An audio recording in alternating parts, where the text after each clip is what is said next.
Hi guys! Room tour again and this is part 2. So yun guys, ulitin natin. Ay hindi, i-continue muna pala natin. I-continue natin, hindi uulitin kasi kanina. Sobrang tagal na kaya kinat ko. So dinivide ko na lang into 2 parts. May part 1 and then part 2. So anyway, continue tayo. So this side, yan. Ito yung large or king-sized bed.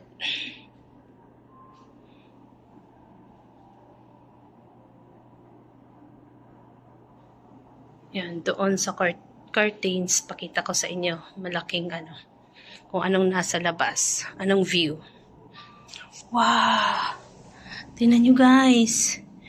Oh, mga malaki, nakakatakot. Nasa 11th floor ako, pero hindi naman nakakatakot. Maganda lang yung view kahit ganyan. Kahit puro mga buses, mga containers, mga cars, may ginagawang building doon. Ayan, port. Yun yung port. Malapit siya sa port. So, yan. Yung guys doon, puro green pa. Yan. So, yan.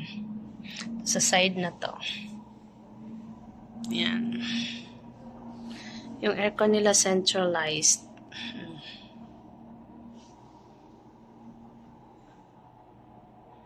So, yan. I don't know what is this one. Wala lang ata to. Oh, parang siya. Parang katulad niyan lamp, I think.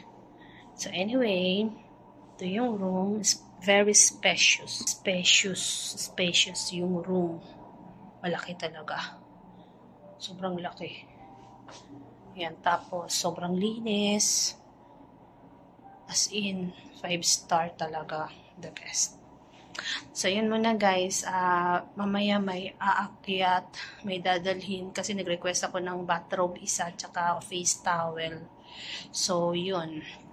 Dadalhin mamaya, and then baka mamaya mag-swimming ako. Hihi, mag-swimming ako. So yun guys, pahinga muna ako ngayon kasi kakatapos lang mag-work. So yun guys, kumbaga perks ito sa trabaho. This is a work ha. This is work. Ang pinunta ko talaga dito ay work. So anyway, yung Agoda. Sa Agoda palagi ako nagbo-book online. Kasi sobrang mura. Pero, napansin ko kapag promo pala nila, dito tinanong ko sa front desk, sabi ko, magkano yung sabi nila, yung promo nila, mas cheaper pa kumpara sa online, sa Agoda, kahit VIP ka, platinum ka, or ka dyan, mas cheaper kapag nag-promo sila, kapag direct to property.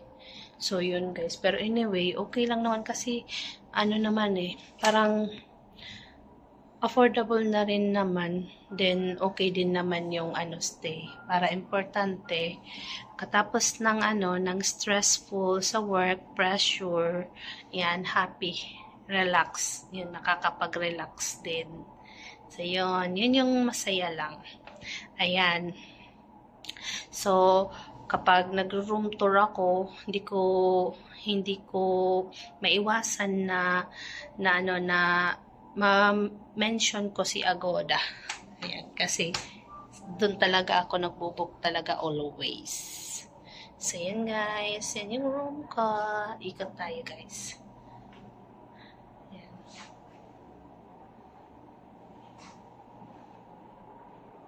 Yan. Tapos guys, mamaya punta tayo sa magsiswimming tayo sa pool.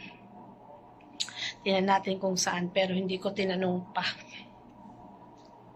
Hindi ko natanong pa kung saan. Pati nga yung breakfast. Hindi ko rin natanong kung saan. Pero tatanong ko na lang bukas. So anyway, may free ako breakfast for one only. So yan guys. This is it muna. Next time ulit. Bye! Hi guys. Kumakain ako ng dried mango. Yung complimentary dried mango. Ayan guys. Habang kumakain, naisipan kong pindutin yung control ng TV. Ang pinindot ko, ganito ang lumabas.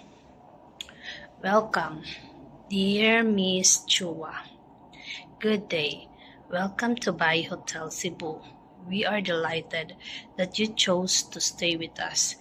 We look forward to giving you a memorable experience as you enjoy our facilities and services.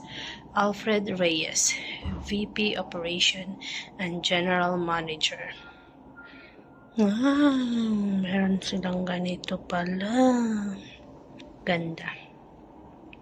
Anyway, nasayahan lang ako. May ganito kasi first time. First time may ganyan. Sa ibang hotel wala. Yan. Yan lang. Para may kakaiba naman akong i-upload sa hotel. May kakaiba kasi usually yung iba, like other hotel, dito sa Cebu, walang ganyan. So anyway, wala na. Amazed lang ako. So yan muna guys. Bye! And guys, meron pa ako nakitang isang may table kasi dito. Tignan nyo to guys. Ayan, balak ko mag-charge ng phone. Kasi malulubat na. Meron pala ditong saksakan. Ayan guys. So yun. Yun lang guys. Amazed lang ako. May saksakan dyan. Hanap ko ng hanap doon. Kala ko, yun lang nakita ko doon. Dito kasi sinasaksak yung kettle. Dito. Pero, nung inopen ko ulit to, yan, saksakan pala. Kala ko lagay ng computer, hindi pala. So anyway, guys, yan muna. Bye!